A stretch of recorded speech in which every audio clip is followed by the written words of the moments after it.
With plug-in hybrid family SUVs like the Chery Tiggo 7 taking off in the UK, I've been really curious to see whether there's now an even more affordable alternative that may be worth considering.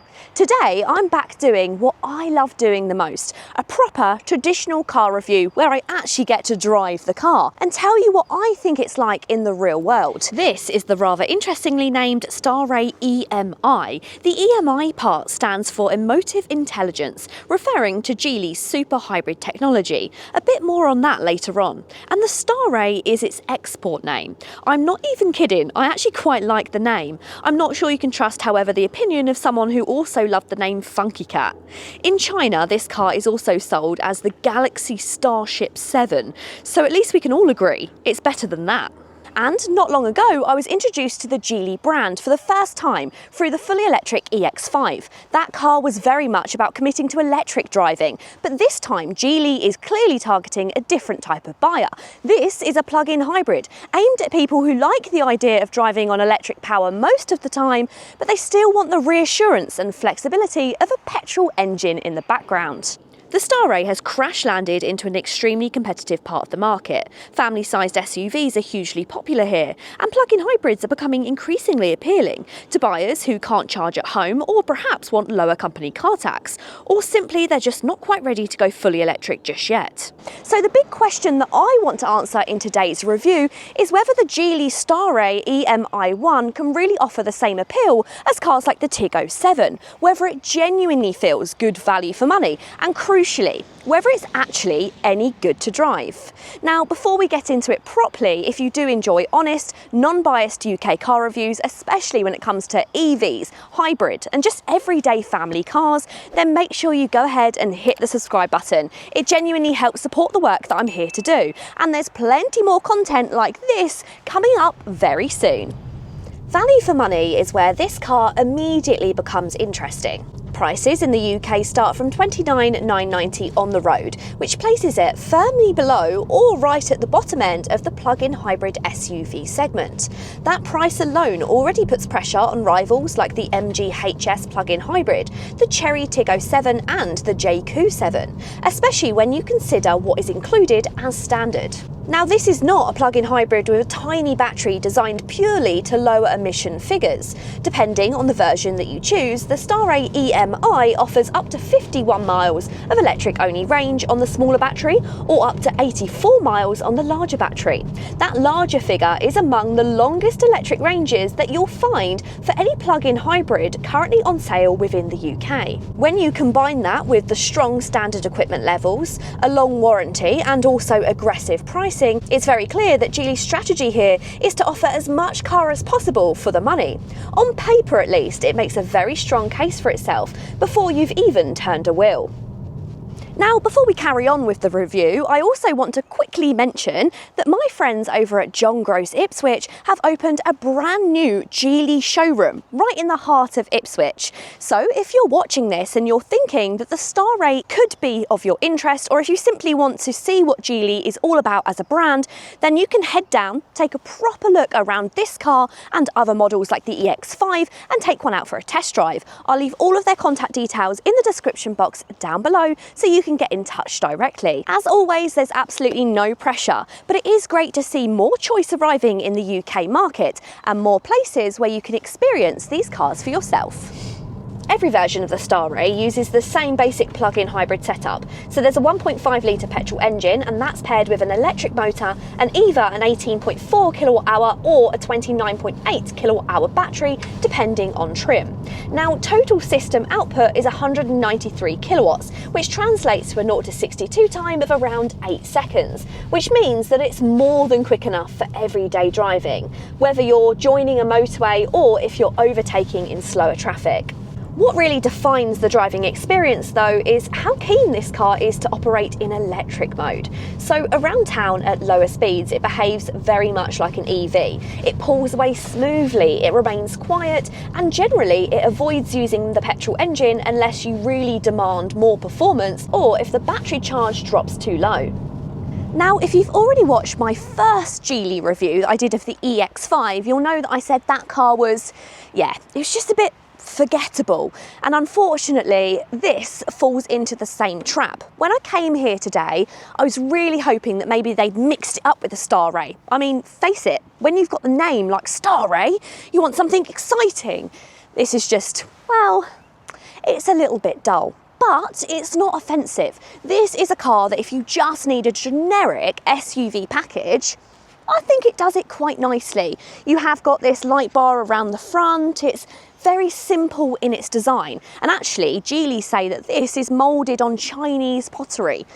Yeah, it's one of those things they say, and whether you see that, I'm not so sure. But I wouldn't say it's offensive. And for many people, I think that's what they're looking for when they're going for a family SUV. The availability of DC fast charging is also a real plus for the plug-in hybrid. Depending on the battery, the Starray EM-i supports up to 30 or 60 kilowatt DC charging, which makes quick top-ups on longer journeys genuinely realistic rather than just theoretical. So moving on to the interior of this car, and the exterior is pretty forgettable, and inside it still plays it safe. Now you will remember when I reviewed the EX5 I had the exciting interior, the lighter interior, and it really blew me away. But this is probably the more practical. This is likely the cabin that many people will opt for, and I really like the mix of materials. You have this soft leather, or of course leather effect, which runs across this centre console and also matching on the seats too, but then you have this slightly rougher, almost higher quality feeling leather or leather effect, which is on top of the dashboard. So that feels really nice. This centre console, you have this almost in between a brushed chrome and a wood effect with this like sweeping design. That feels really nice. You have some cup holders, which are behind a little bit of storage area. Like that, keeps it tidy, although they don't exactly look the most practical. You've got wireless charging for one of your phones. You've got storage inside there, loads of storage actually, massive, and tons of storage inside here as well.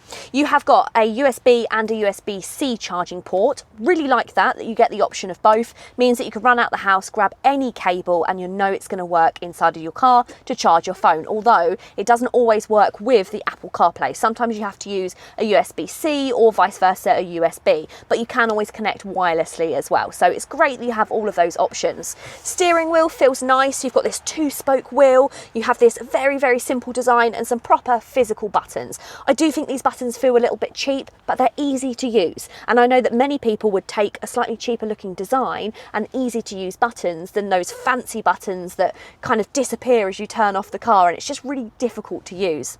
Central touchscreen. Of course, this is the big piece within this cabin. Massive screen. This is really crisp, really clear, set out like a mobile phone, loads of functions, Apple CarPlay, but not yet Android Auto. You've got things like camping mode, photos, apps, Spotify built in, really handy. Lots of functions like pulling down on the screen if you want to go to your shortcuts for your heated seat, and you can also use the voice command if you want to do certain functions.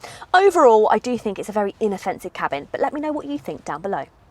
Now, running costs are another strong point for this car. With that long electric-only range, many buyers will actually be able to complete most of their daily driving on electricity alone, providing, of course, they plug in regularly, and that can significantly reduce fuel costs, particularly for shorter commutes. This car is also backed by an 8-year, 125,000-mile warranty, which covers both the vehicle but also the battery, and that's a really reassuring package, especially for buyers who may be new to the brand and they want that peace of mind.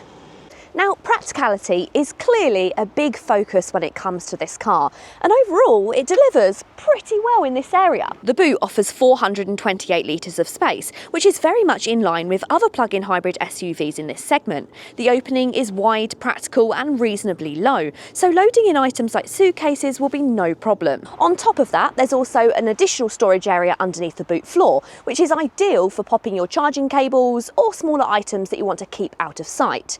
Now, rear space is also generous. Even taller adults can sit comfortably in the back with good headroom and legroom. There's also a completely flat floor, which makes it easy to carry 3 passengers across the back seats. Now, this is where expectations need to be set correctly. Let's actually take it out on a proper drive. The Geely Starray EM-i is not a driver's car, and it never pretends to be one either. Instead, it prioritises comfort. It's very smooth, and it also just has a real ease of use. Now, at low speed, this car feels very refined. The electric drive makes town driving quiet and relaxed, and the controls are light and they're also easy to manage. Visibility is very good, and it's a very stress-free car to manoeuvre in everyday situations. Geely has actually worked with Lotus engineering on the suspension setup, and while this doesn't transform the Starray into anything remotely sporty, it does mean that it does feel well judged over rough or uneven surfaces, which we know we get in the UK, and the car remains composed and it feels particularly settled at motorway speeds where it cruises quietly and comfortably. Now, if you do push it a bit harder, the limitations do become more obvious. There is a noticeable body lean through the corners, and the steering is very light with little feedback. You never really feel encouraged to drive this car enthusiastically, and the car doesn't give you much of a sense of what the front wheels are actually doing.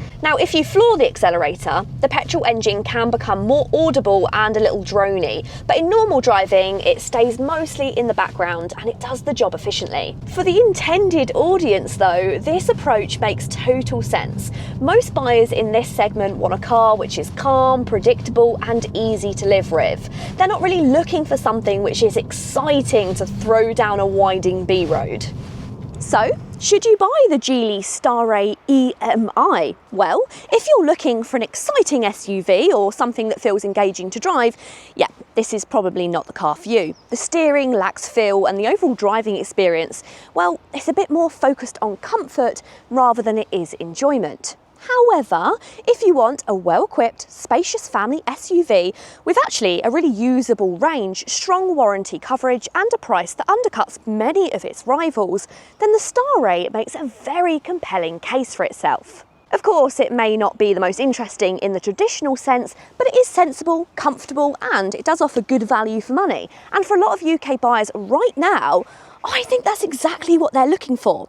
But don't take my word for it. Let me know what you think of this car in the comments down below. I can already hear everyone talking about the name. And don't forget, if you have enjoyed this video, then make sure you go ahead and hit the subscribe button and make sure you look out for more videos from me on Auto Social UK. Until next time, guys, see you later.